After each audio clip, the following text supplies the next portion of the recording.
In this video, we're going to do another example of our closing entries. So very first thing that we want to do before we get started is we want to calculate whether or not the company had a net income or a net loss. So let's take a look and do that together. So we had fees earned of $275,000, and we know we would subtract away all of our expenses. So we had $57,300 in rent. We had $14,000 in supplies expense. We had $241,000 in wages, and then we had $6,700 in miscellaneous, which that means we had a $44,000 net loss. So we had to use up more in assets than we had earned during that period of time. So again, it's so important that we do that calculation first so that we then can properly put together our closing entries.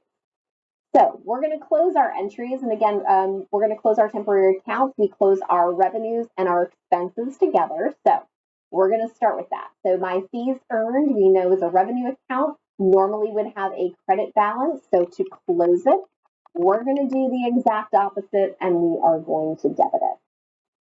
We mentioned that we had a net loss. So we know that net income or net loss that's calculated on our income statement is carried down to our statement of stockholders' equity, and it impacts our retained earnings account. So our retained earnings account is an equity account, which means it would increase with a credit, but it would have to go down because it was a net loss.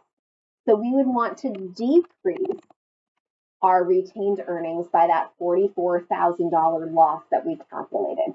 It's negatively impacting retained earnings versus when there's a net income, it gets added to our retained earnings account and therefore becomes a credit. We're then going to close our expenses. So we had $241,000 in wages. We got our rent expense at $57,300.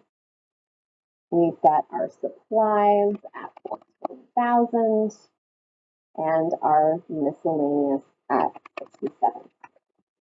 The very important thing to do here is before you move on to your second closing entry is to double check that your debits and your credits equal. And remember, the amount that's affecting retained earnings should be that net income or that net loss number that you calculate to get started. And then we also want to close our dividends account. So we know our dividends negatively impact our retained earnings account. So we have to bring down our retained earnings. Dividends normally have a debit balance. So to make them zero, we are going to credit.